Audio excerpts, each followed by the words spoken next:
So good morning and welcome. I'm Louise Manning from the Springfield Lakes Nature Care, and thank you all for coming today. I'm just going to pay my respects to the past and present elders of the land on which we're on, the Yuggera, Yurupul and Jaggera people, and respect the past, present and future emerging elders. This project, the planting trees for the Queen's Jubilee, was made possible through the funding from the federal government with the planting trees for the Queen's Jubilee project. Springfield Lakes Nature Care received $20,000 of federal government money, which was provided by our late Queen, Her Majesty Elizabeth II. And this project was going to continue to rehabilitate the work that our original Woogaroo environment team did under Lloyd Bird, OAM, who started originally up the top there, planting a lot of native trees and restoring and rehabilitating the Opossum Creek.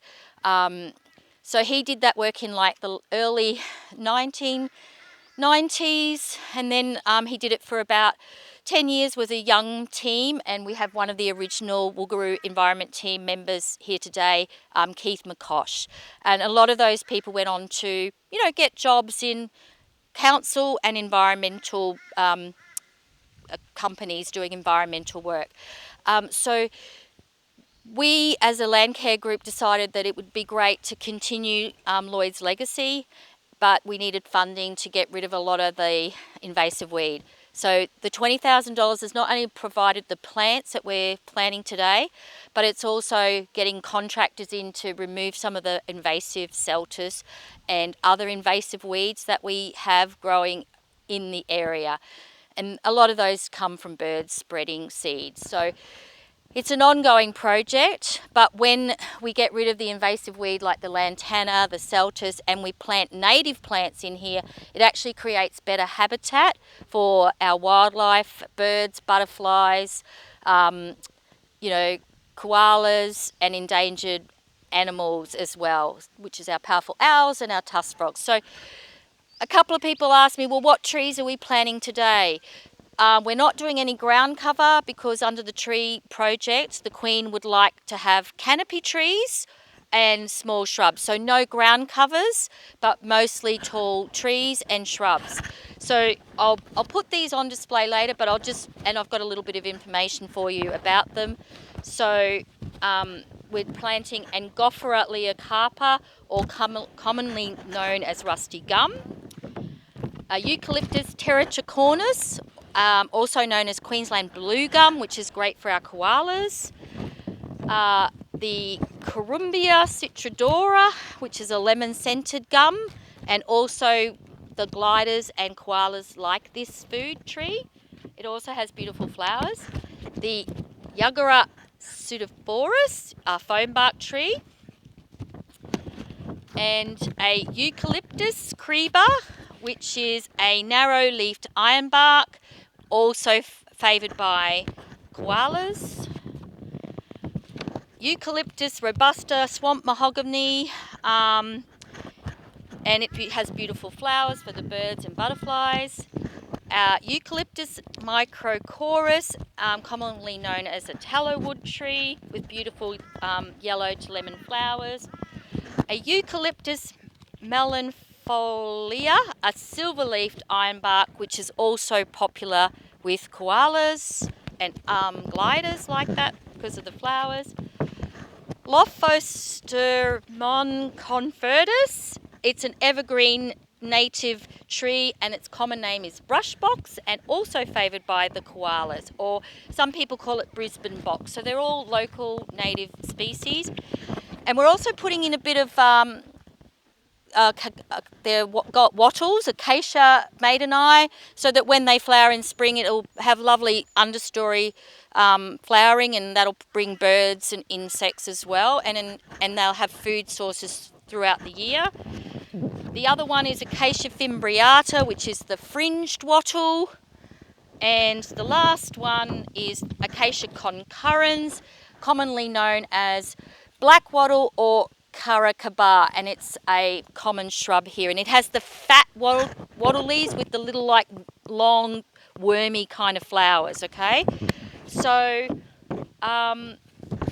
they're the different species. I'll put these up on display later so you know a little bit about them. When you go to plant them, you might be able to recognise from the leaves. Now, without further ado, I'm going to just hand over to our state member, the Charisse Mullen, the member for Jordan, just to have a quick few words. And before I forget, thank you to all the volunteers for coming and all the committee members and the bird watchers who've just joined us as well.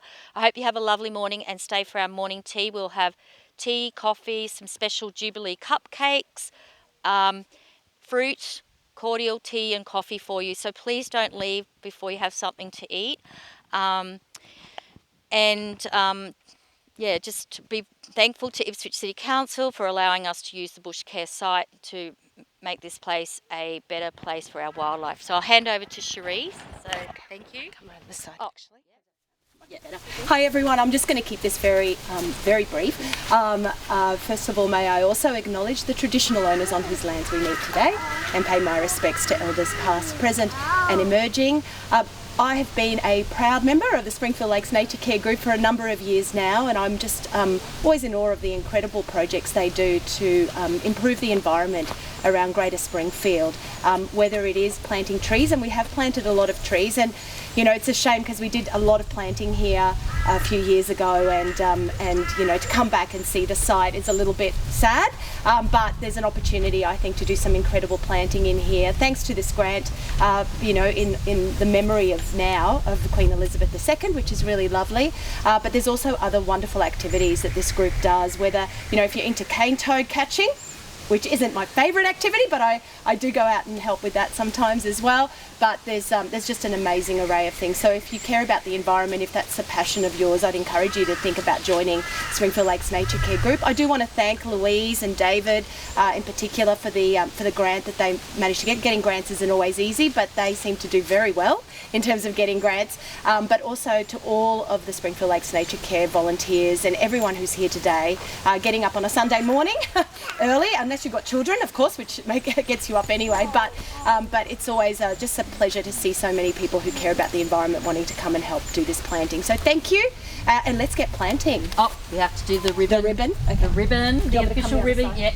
Yeah, we'll do that side. So, okay. And ceremonial? Ceremonial ribbon, yeah, you get one side, I'll get the other side. 1, 2, 3. Yay, we're done. All right. Thank you.